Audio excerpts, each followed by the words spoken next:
தாவேக வேட்பாளர் வெற்றியை எதிர்த்து மு.க.ஸ்டாலின் தொடர்ந்த வழக்கு உயர்நீதிமன்றத்தில் அவசர வழக்காக விசாரிக்க வேண்டும் என்று ஸ்டாலின் தரப்பில் கோரிக்கை வைக்கப்பட்ட நிலையில் திங்கள் அல்லது செவ்வாய் அன்று விசாரணைக்கு எடுக்கப்படும் என்று தலைமை நீதிபதி அறிவித்திருக்கிறார்.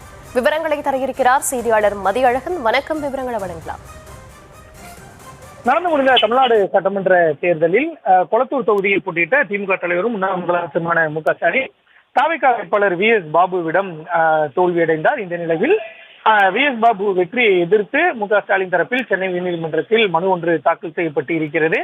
அதில் வாக்கு எண்ணிக்கை மையங்களில் இருந்த அந்த வாக்கு பெட்டிகளில் விவிபேட் வாக்குப்பதிவு இயந்திரம், கண்ட்ரோல் யூனிட் ஆகியவை ஆய்வு செய்யப்பட்டதாகவும் அந்த ஆய்வின் அடிப்படையில் முறைகேடு நடந்திருப்பது கண்டறியப்பட்டதாகவும் குறிப்பிடப்பட்டு இருக்கிறது.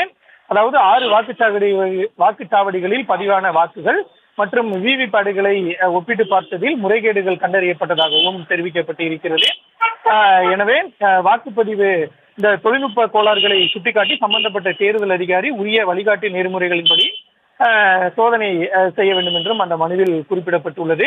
எனவே இந்த முறைகேடுகள் நடைபெற்றுள்ளதால் வி.எஸ். பாபு வெற்றி பெற்றதை செல்லாது என அறிவிக்க வேண்டும் எனவும் அந்த மனுவில் கோரிக்கையானது வைக்கப்பட்டிருந்தது. இந்த நிலையில் இந்த வழக்கை அவசர வழக்காக விசாரிக்க வேண்டும் என தலைமை நீதிபதி அமர்வில் ஆஜரான மூத்த வழக்கறிஞர் ஜே. ரவீந்திரன் முறையிட்டார்.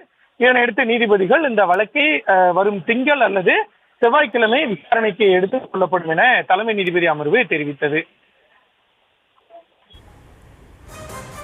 விவரங்களுக்கு நன்றி.